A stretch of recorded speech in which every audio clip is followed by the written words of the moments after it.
মানুষ তসবিহ আর মুসল্লা দেখে খোদ এলাহি ভুলবেন না, মানব সেবার কুঞ্জি ছাড়া বেহেশতের দুয়ার খুলবে না। আমাদের ত্রয়োদশ জাতীয় সংসদের যিনি একজন আজকে আপনাদের মাঝে প্রার্থী হিসেবে এসেছেন, তিনি আমাদের কাছে অনেক পরিচিত একজন ব্যক্তি। তিনি সফল একজন শিক্ষা প্রতিমন্ত্রী ছিলেন। আমি সেই সময়ে একটি প্রতিষ্ঠানের প্রিন্সিপাল ছিলাম। ওনার শিক্ষা মন্ত্রণালয় থেকে আমাকে পাঠানো হলো একটি বড় মাদ্রাসায়, নাম বলবো না।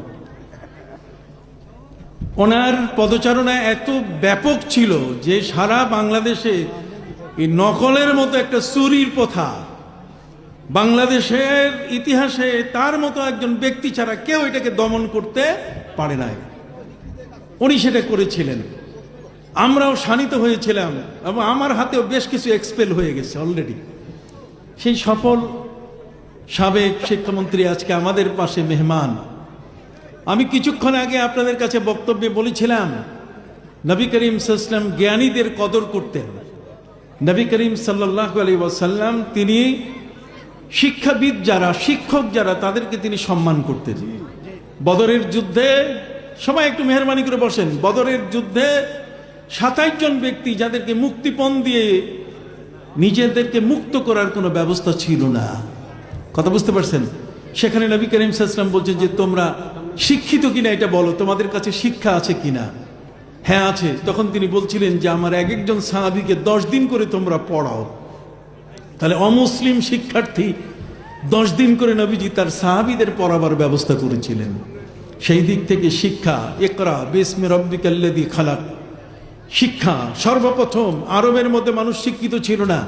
মাত্র 17 জন ব্যক্তি শিক্ষিত ছিল। তাদের মধ্যে একজন মহিলা সাফাত, সে বাস করত ওই বাগদাদে। তাকে এনে তার মাধ্যমে শিক্ষার বিস্তার ঘটানো হয়েছে।